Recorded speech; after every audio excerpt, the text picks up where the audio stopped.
Have you ever tried to resolve a simple conflict with a friend and everything just went south beyond your control? Let's say that again. How often in the past 3 months have you had dead end situations with people around you? Hi there, my name is Mokwe Fashaki and I'm committed to helping you win in life. And today we will be talking about winning in our relationships, winning with friends. Conflicts are a regular part of life. It's friction. When two things move together or move against each other, there will be some friction, quite unavoidable.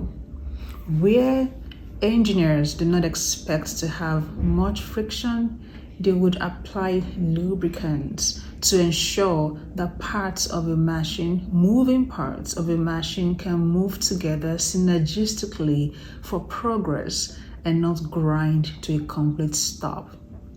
It is unhealthy when our relationships that we cherish, come to a total stop and things are irreconcilable. On many occasions, people try to articulate what went wrong. But unfortunately, simple matters have a way of cascading into complex situations that we cannot always articulate with words, but we know how we feel them. One of my very amazing authors, Dale Carnegie, I picked up his book sometimes in summer. It says How to Win Friends and Influence People. Now I'm smiling because we are in the era where people kind of judge you for what you read. And for some young people, this book is a red flag. Maybe the book is everywhere. But I think it's also is a testament to what we need and what we have to work on. Increasingly in our world today, we find people struggle with their relationships, especially younger people. With older people, it would seem that age and experience count for something, and over time you have learned how to manage yourself and how to manage your relationships. So how then do we resolve simple matters and ensure that the wheel of our relationships runs smoothly? I will paint a tiny scenario here. A has issues with B. A picks up the phone and calls B and says, hey, during the hangout yesterday, I kind of felt slighted. I would assume you did not mean to disrespect me in that manner, but I really felt horrible with what you said. And B responds, oh, I'm sorry, I did not intend to make you feel bad. I didn't know you took it that way.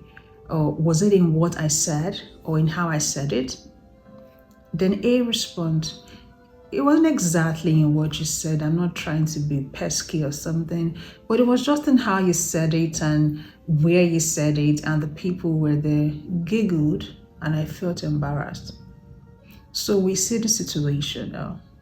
A is not upset at B because B did something egregious, but A felt embarrassed that B exposed them to a little bit of ridicule.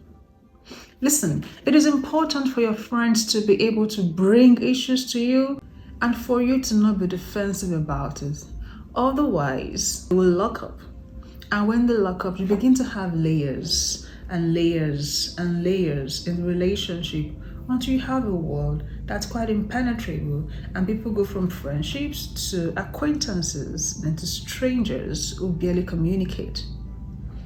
It is important to take responsibility for what you say and how you said it. Take responsibility for how the relationship was affected by your side, by your words, by your actions, for things to progress. Many people would rate themselves as great listeners today. What you would often see is people doing defensive silence. So let's repaint our scenario.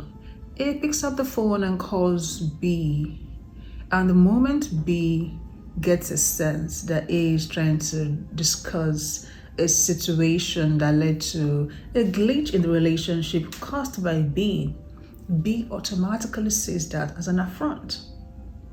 Then B becomes defensive. So while A was speaking, B was silent, but you could see that B was just eager to respond, eager to give it back.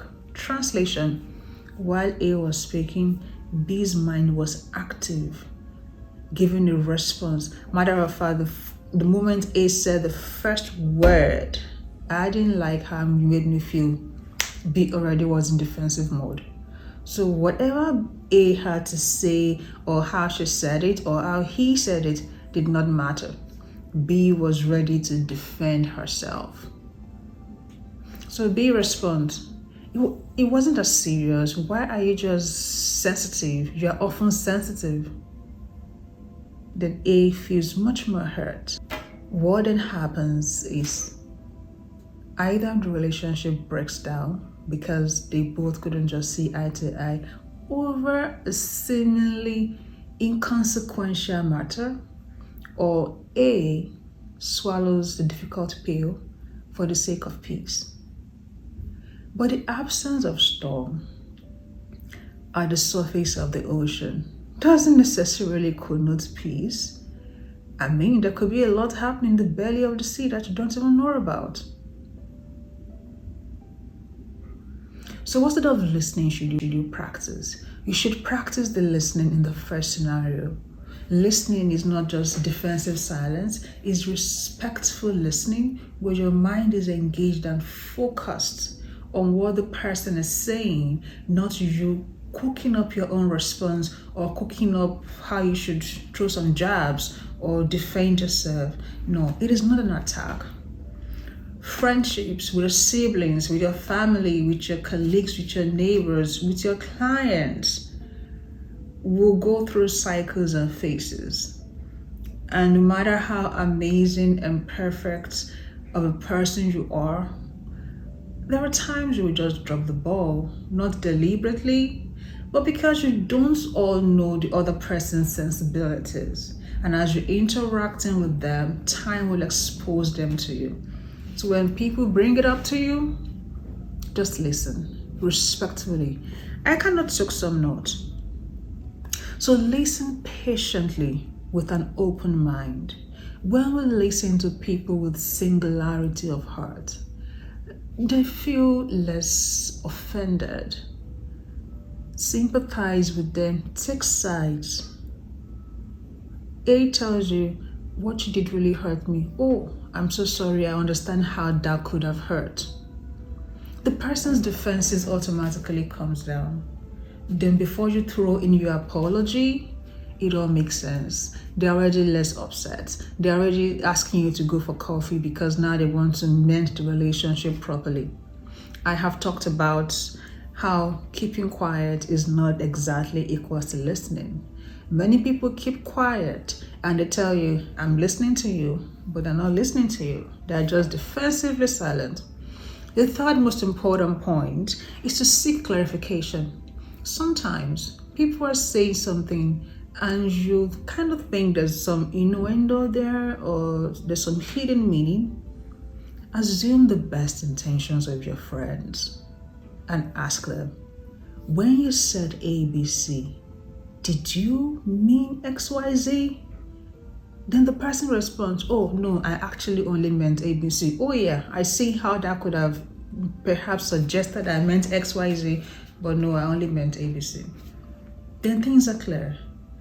But you find situations where A has only said ABC, but B wasn't listening respectfully to A, and B automatically assumes the worst intentions. So B goes away thinking A was slighting me.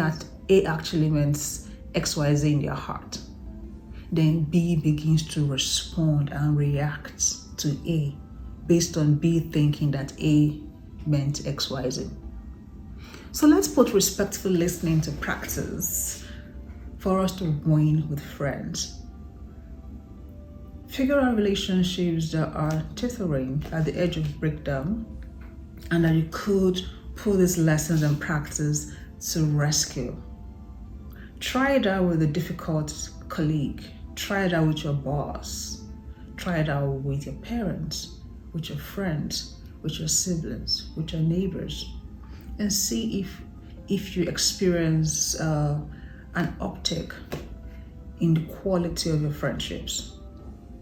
So until I see you some other time, my name is Mokwe Fashaki, and I'm here to help you win in life. Take care.